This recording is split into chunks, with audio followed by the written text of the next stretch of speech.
Olá, e é dessa forma então que você faz para desligar pelo botão o iPhone 12 Pro. Bom, pessoal, então para estar fazendo isso, para estar desligando pelo botão, tá ok? Ó? Então, aqui tem o botão de ligar o aparelho desse lado aqui, ó, ok? Mas esse botão, ele somente liga, ele não desliga. Então, se eu clicar e segurar nele, ele vai chamar a Siri, tá ok?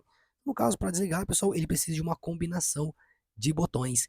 Então, você pode clicar nesse botão aqui de Power, tá ok? De ligar, com o botão de aumentar volume ou diminuir volume juntos.